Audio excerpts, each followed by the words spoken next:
Like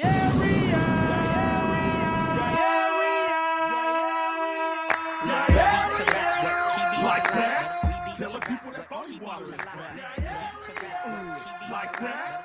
Tell the people that phony water is back. Like that? You are tuned into the W Show on Sideline Sports Talk Network and 100.1 FM, Kansas City. Live from Radio Row in San Francisco, California. Brought to you by Gates Barbecue, the Negro Leagues Baseball Museum, Dillard Zona Rosa, the Soul of Santa, Golden Gate Funeral and Cremation Services, and Wood Nissan.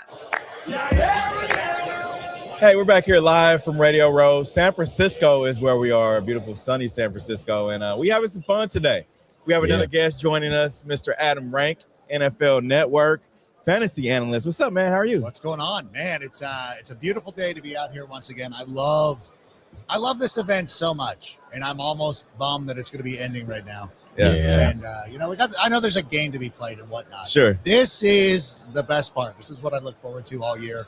As much as, and obviously, if the Bears were playing, a Bears supporter, I would be looking forward to that. But this week and just being able to hang out, see people, it's like our work retreat, or once a year work retreat, work retreat reunion. You know, we're best friends for a week, and then we're like, all right, we'll see you in LA in about 51 weeks. Exactly. You from Chicago? I was born there, yeah. Okay. I was born there, but I grew up in Southern California. The only team I could get my parents off, because they switched. They're like, all right, we'll root for the Lakers and all this stuff. Yeah, sure. But they would not hedge off the Bears, and there was no team out there, so not a lot. I mean, you should be happy right now. I mean, the Bears, they're coming up. You know what? There was a lot of good stuff that happened this season. It was evident when we were watching Honors on Thursday night. DJ Moore wins for the best moment of the season. Right. Joe Tooney is the Offensive protector of the year. Yeah. The guy who created the award doesn't even get the award. Yeah. Like, hey, shout out Deion Dawkins, whoever it was. You're like, hey, could I not have won it? Yeah. Like, hey, it was like coming up with an idea. And you're like, oh, somebody else is doing that idea now. Okay, fair. It's funny the Chiefs got rid of Tooney, and then he goes to Chicago and wins an award. It's weird. It's weird. Remember It costs so much money. Well, last year there was who was the free agent? You guys signed. Kansas City signs the other guard. I mean, you got Trey Smith, you got Creed Humphrey, Right. and you signed both of those guys. Yeah. But you guys signed it, and then Joe Tooney becomes available for a 4th round pick. Yep. Like, oh God, take that again. That's like when all the Bears fans start talking about looking in, like, hey, we should trade for Max Crosby and doing all this stuff. One of the best trades of last year was Joe Tooney for a 4th round pick. Yeah, it's crazy. So of course, you're here at NFL Network doing your fantasy. Talk about this game on Sunday, man. Like, who you got? Who you think is going to win? You know what? I'm so happy for the rest of the world who is sitting there complaining about Kansas City going every year like anybody but the Chiefs. You're like, fine, let's go to the Patriots then. Yeah. Happy now? Right. Does Travis Kelce seem that obnoxious now? He doesn't. Hey, I wish Taylor Swift was here. Yeah.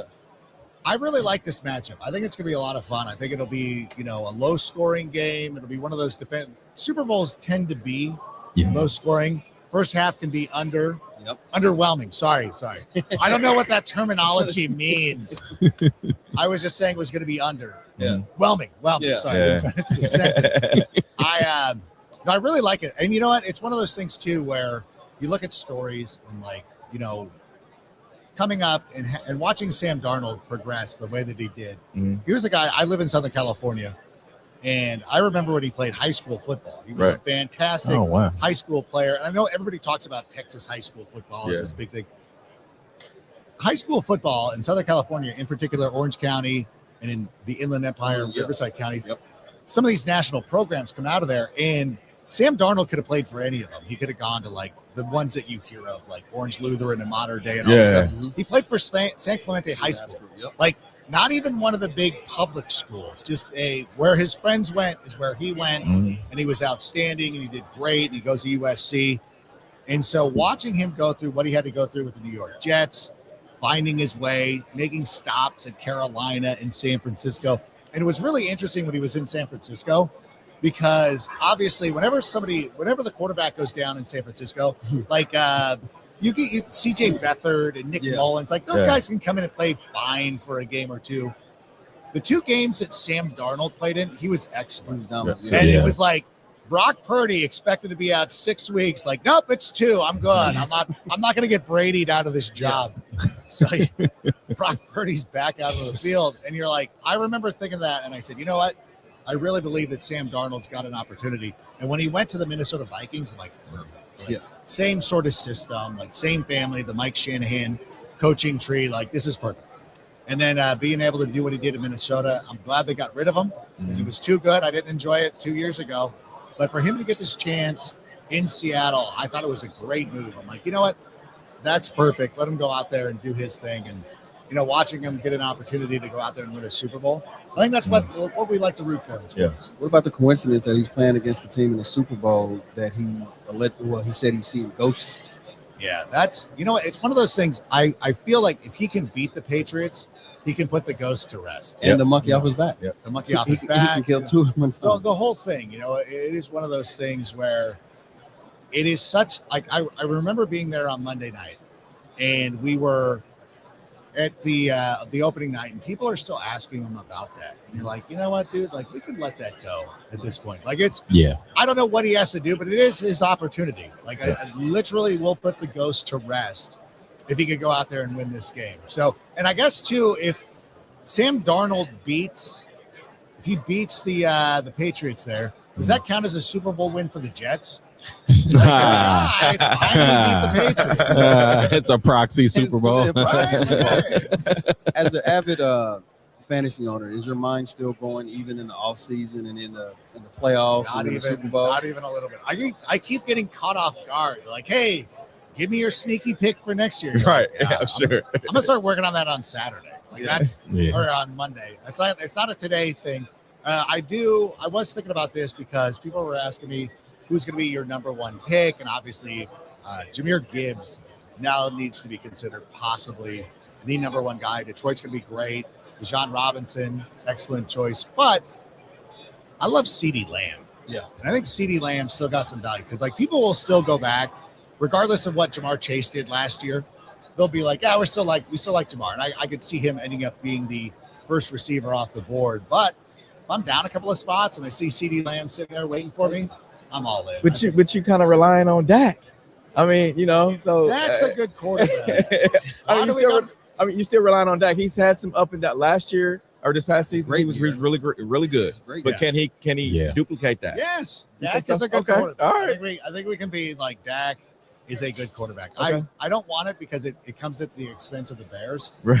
But I kind of wish Dak could get that part too, where he could get over the whole thing where people are still questioning him. It's like, all right, like Dak Prescott, Sam Darnold, like all these guys, even Brock Purdy, are going through this where they're just like, there's nothing you can do that will be good enough for other people. And I don't know if it's because of where they were drafted or whatever happened to them earlier in their careers, but they don't get the benefit of the doubt. Like they're already being like, well, Drake May's the greatest quarterback of all time. Yeah. Like not yet. What did he exactly do?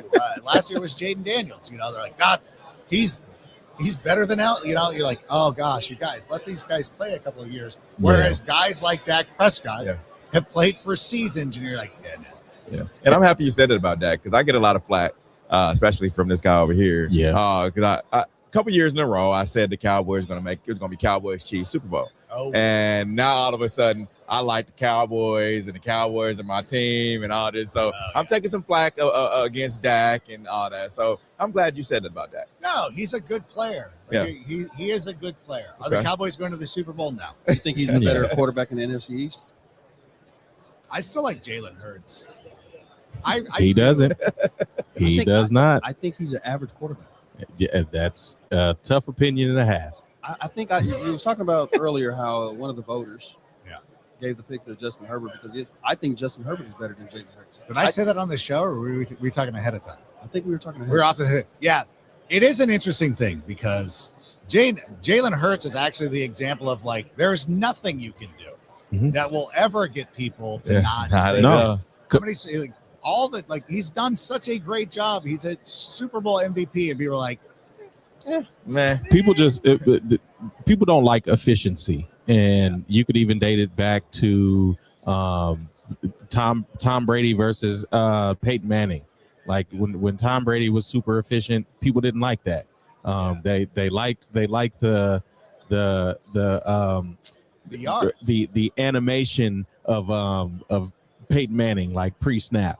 But a question I wanted to ask, and I mean, even all of you guys could answer it. I don't know if it was just my algorithm, but I saw a lot of conversation this year about how the NFL is doing a terrible job of developing quarterbacks. So when you look at the Sam Darnolds that take a while to materialize, do you agree with that at all? Do you think that the NFL has a tough time? Because even with the Jayden Daniels taking a step back, you have a couple of guys, the Justin Herberts, that can't get over the hump. Like, is that an issue, like, league wide? It feels like sometimes they're too quick to pull the plug. Exactly. And I think that's part of the reason why Sam Darnold being the prime example right there of, like, pulled the plug too quickly. Baker Mayfield is another player who Cleveland got rid of for seemingly no reason. I mean, he won a playoff game for them. Won a playoff game for them in against the Steelers. Yeah, that's a Super Bowl for you guys. Yeah. And so, like, I think it really is unfortunate that they don't give them the benefit of the doubt and give them a little bit of opportunity. But there's also, like, something to be said about the organizations or the coaching staffs that are not developing them. And I think this too, as a Bears supporter, everybody's like, well, Caleb's not going to be good because the Bears have historically not had a good quarterback. And you're like, well, that has nothing to do with Ben Johnson. Yeah. Like, listen, even Kansas City. Look at Kansas City for years. You bring in Joe Montana at the end of his career. You bring in Elvis Gerbach. Alex Smith really, was doing well. That was Andy Reid still, but that's how hard it is to develop a quarterback. You went from Len Dawson. You had a lot of quarterbacks in between Len Dawson and Patrick Mahomes. It's really finding the right coach. It's finding the right, lightning in a bottle a little bit. I just think it's something that it's been happening to the NFL by and large forever. Yeah. I mean, think about this too. Like Jim Plunkett won two Super Bowls with the then Oakland and Los Angeles Raiders. He was drafted by the Patriots. I think was it drafted by the Patriots or drafted by the 49ers? He bounced around. He was on his last legs. He was a backup to Dan Pastorini in the Raiders in 1980, and then he wins 2 Super Bowls. So it's like this has been something that has been evident, but we didn't have algorithms back in the 80s, so we didn't really get to trade this. We were reading Sports Illustrated, Sport Magazine, or whatever. And I think even with quarterbacks, and I'm even just thinking of this now, do we hold a lot of quarterbacks to the standard of your Tom Brady's and your Patrick Mahomes? Like when they come in the league, they're supposed to be the guy right out the bat versus like the development we talk about. I mean, I'm one of those. I see what you're doing here. I keep going, but I see what you're doing. Well, no, and I'm saying because I'm agreeing with him. Like they pulled a plug too fast. Like I'm a guy that's a Tyrod Taylor guy.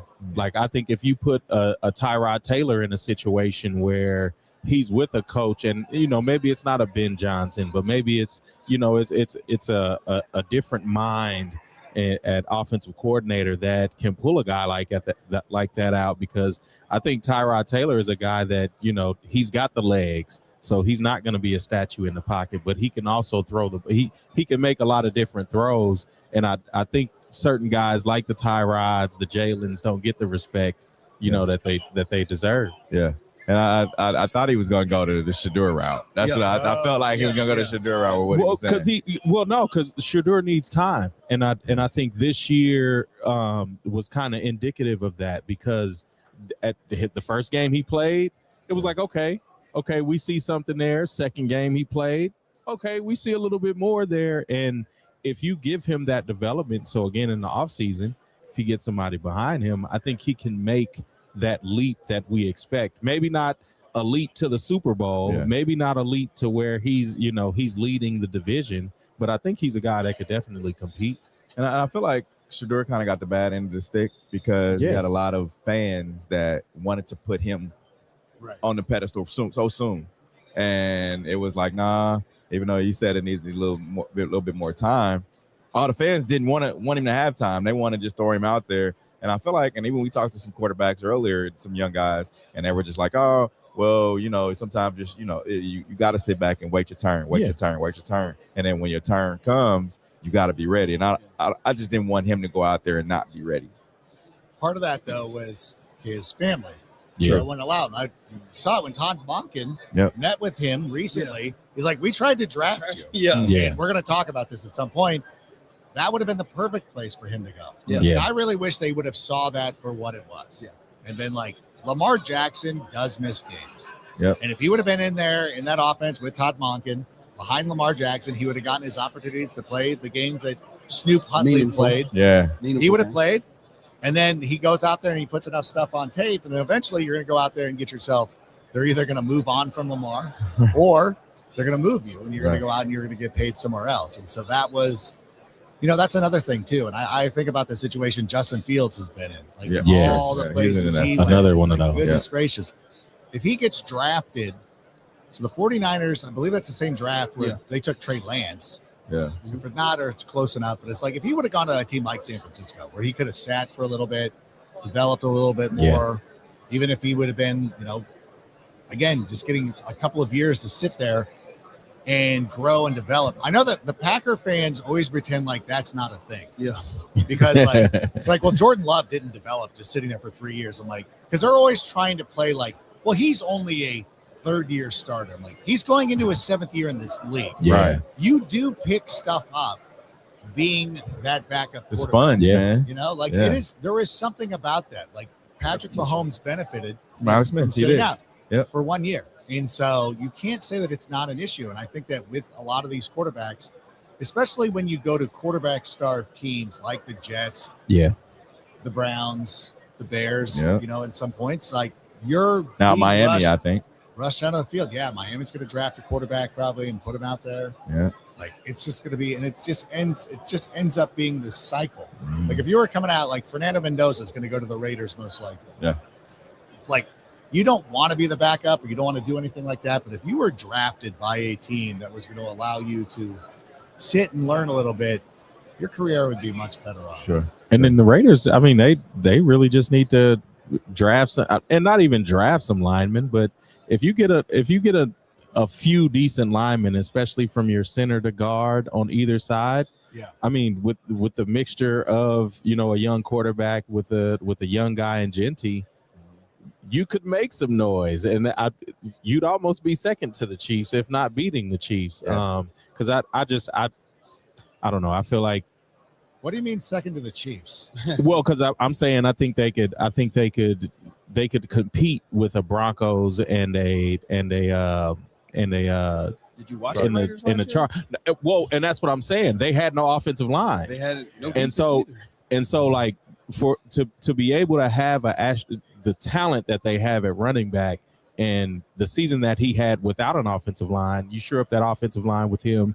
He could help out your quarterback, your young quarterback. You focus on the run. Yes, they have some defensive issues, but also you have a Chargers team that's, always middling. Right. And then you have a Broncos team that they emerged this year. Can they do it again next year? Likely. But can Bo Nix have that second year, that lightning in a bottle that he had this year? With quarterbacks, I always ask the question: Are the plays ran lack of innovation because of the coaching staff, or lack of attributes that the quarterback has? And that's what I ask the questions about Jalen Hurts. Mhm. You talk about his efficiency, but then I always go Mhm. back and say, well, he only threw the ball 14 times or 18 times. And so if you get 8 or 10 passes, it looked like it's highly efficient, but it's a small sample.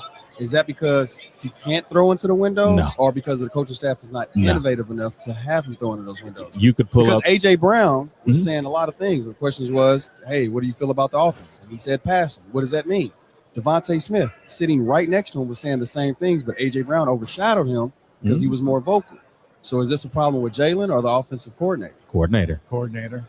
They're blowing out the coordinators, and nobody wants to go out there and work with Nick Sirianni, which to me Yes. says that is probably the problem. Yeah. That is probably the And I think that's the issue, because wasn't it just yesterday they got rid of their run game coordinator or the offensive line coach? So again, like, yes, Nick Sirianni is the problem, because if he's a guy that isn't the offensive mind that they make him out to be, but then his coordinators that do come in, your Shane Steichens and I forget the other, Kellen Moore's. Yeah. When you have your Kellen Moores in there, you see what they could do with a Jalen Hurts. Like, the question isn't if Jalen Hurts is talented. Like we saw him even go from Alabama to Oklahoma and still make the throws that you want a quarterback to make.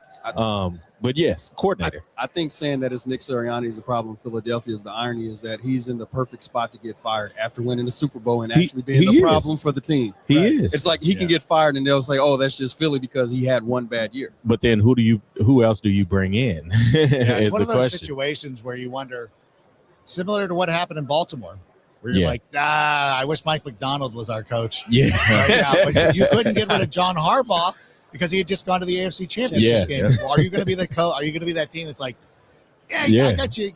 Went to the AFC Championship game. We're going to blow you out. But if he was in Philly, it wouldn't matter. Yeah, Philly doesn't. I think, though, when you were saying that when they was pulling the strings on a lot of quarterbacks and kicking them out early before they develop, I think with Sean McDermott getting fired and the pressure with some organizations, I think I'm going to see a trend of a lot of coaches getting fired a lot early with these new quarterbacks. I mean, think about that. They went 10 openings this year. Like there was a lot. And it's almost to the point of like, should you have fired your coach? Like, who are you really going out there? I think for the Buffalo Bills, it was obvious they were going to go with Joe Brady, kind of keep it in-house a little bit. But at the same time, like with Arizona, and you're like, I guess we'll take, like, Arizona fired their coach without a plan, it felt like. And then they're like, I guess. And now they Mike LaFleur. Do you think they're going to let Kyler Murray go? I would imagine. Yeah. I think, it's up to the coach. And the problem is like you're coming into these jobs. Now, this is why coming into this offseason, why I kept saying that the Raiders job was one of the best jobs out there. Because at least you're getting your quarterback. Yeah. Like, listen, they're going to give me 3 years with, hopefully, 3 years with Fernando Mendoza. So we can go out there and do this thing and try to build it together. Sure. Now, if you're Mike LaFleur, you're going to Arizona, like, do I got to deal with Kyler Murray? Okay. Are we drafting a quarterback? Are we bringing in a veteran? Are we bringing in, I don't know if Kirk Cousins is the right example, but are we bringing in a veteran? Like, what are we doing? Like, what are we going to get Justin Fields? Like, again, like you're going through all this stuff. And it's, if you don't have a plan, like that's one of the things that I really pushed back on a lot of people last season when they were talking about the Bears and they were like, same old Bears. I'm like, it really isn't. No, because when you look at what they did, they went out there and they rebuilt their offensive line. Yeah. Traded for Joe Thuney, traded for Jonah Jackson, signed Drew Dahlman. And it wasn't a shock to me that we drafted Colston Loveland. You can go back to NFL.com. My mock draft with a twist. It's never a prediction piece. I'm not Peter Schrager. I'm not like, here's what I'm hearing around the league. I'm always like, this is what teams should do. Yeah. If you're smart, you'll do this. I'm not always right. But I didn't have Colston. I had the 2 tight ends going in the top 10. My thing would have been, if I was Jacksonville, I would have stuck at 5 and taken Tyler Warren. And I go, whatever happens with Travis Hunter, remains to be seen. But I'm like, you guys had Ty Warren last year on that offense. I think they had a lot of faith in Strange and the other guy. Brenton Strange is a good player, but I think Ty Warren would have been really good for them. And I actually had Carolina taking Colston Loveland. Now, obviously, Ted McMillan played very well. Yeah. Nothing wrong with that. But I had also written, too, I said, if Colston Loveland doesn't get picked, don't be shocked if he goes to Chicago. Because I was starting to see this, too. I go, they're going to spend a lot of their draft resources on the offensive side of the ball. And we saw that. They drafted Colston Loveland, Luther Burden III, who, in that article, I told the Buffalo Bills, take Luther Burden III. So they had that, and then they go Ozzie Trapillo, and it worked out. These teams have to take that same mindset. If I'm the Raiders, and if I'm the Raiders right now and I get an opportunity, if I was running that team, we would definitely trade Max Crosby because you're going to get multiple. You're going to get multiple. You're not winning. You're not winning in his window. He's 27, 28, somewhere in there. A little bit older than Micah Parsons, but not quite as old. He needs to go to a team that's ready to go. Yeah. Get at least 1 first-round pick, maybe 2, whatever the market is going to bear. So then use every pick that you have on the offensive. You're not going to stop anybody. Like just go into next year being like, we're not. So if we're assuming it's going to be Clint Kubiak, I would just go to the press conference like, we're going to give up 50 points a game probably, but we're going to try to score 51. Exactly. And we're going to have Ashton Jeanty, we're going to have Brock Bowers, we're going to have Fernando Mendoza. one of our first round picks is going to be either on the offensive line or it's going to be a wide receiver or That's- whatever it's going to be. First 4 rounds. That's where we're going. We Yeah. are going to make sure that Fernando Mendoza is going to be set up to be successful. Yeah. If we stop anybody and win games, great. Right. Yeah. But the most important thing that we have to do Keep his confidence is up. make sure our quarterback is good. Because when your quarterback is good, the world is so much different. It is. Yes, and indeed. I've been saying this, and I don't know if you agree, but I'm like, if I'm the Chiefs, I'd give up Chris Jones to I said that get I Max said- Crosby. I mean, I know in division and all that, but I would give up Chris Jones, whether he gets some draft picks, because Chris Jones, 30 years old. Yeah. I mean, we saw his production go just like this. Yeah. And so I'd give up Chris Jones to do some other things. But they should trade Chris Jones Mhm. to Chicago. No. But it's one of those, they do need to move off of it. But I don't know if the Raiders, but for the Raiders, that doesn't make sense because you don't need aging. You need the youngest players possible. Yeah. Yes. You need as many. And this is why you go out there and draft all these young offensive players. So you're Yeah. all on the same contract Yep.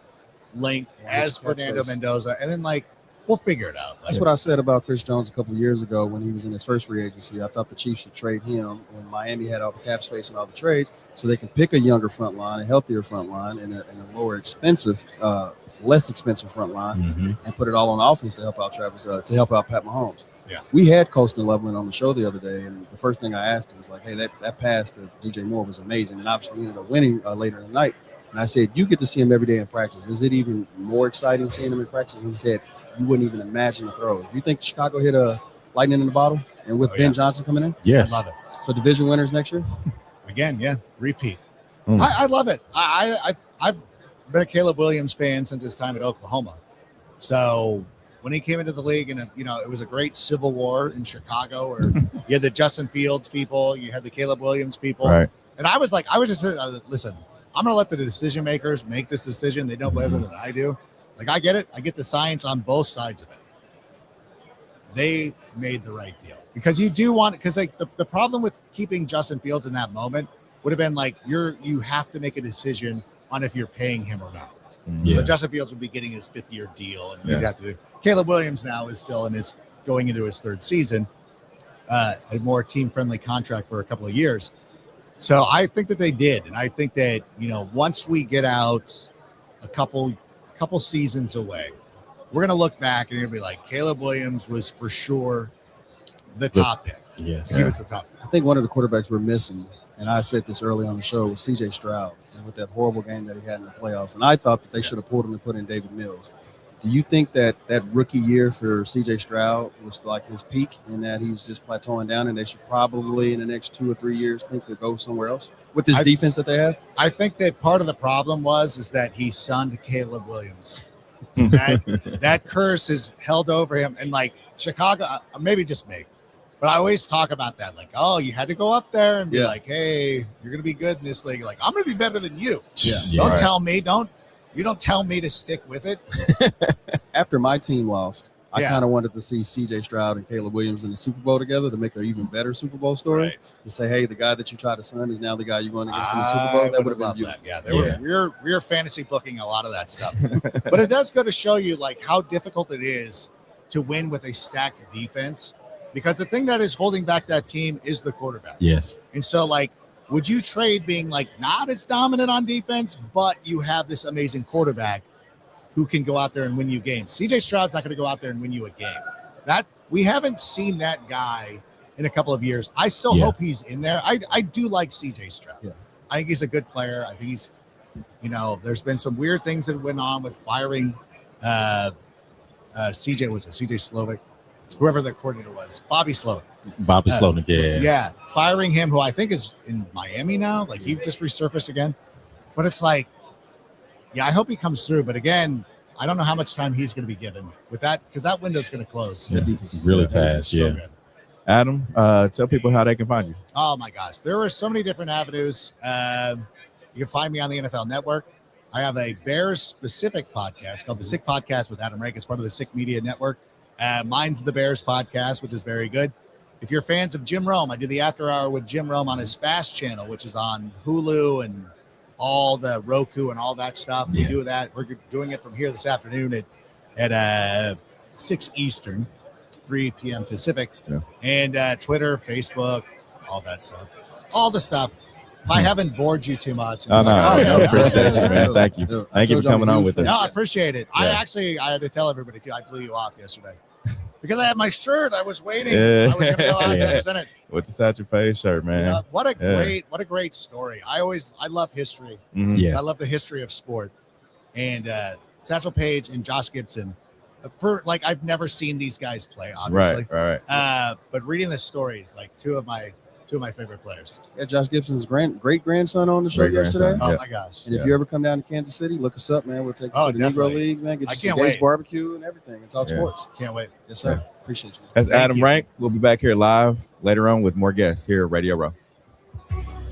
The views and opinions expressed with the W Radio Show by the host, co-hosts, guests, and call-in listeners are solely the opinions and responsibility of the original source who expressed them. They do not represent the opinions of the W Show, 100.1 FM, One Kansas City Radio, Sideline Sports Talk, Team Wall Street Foundations, or affiliates.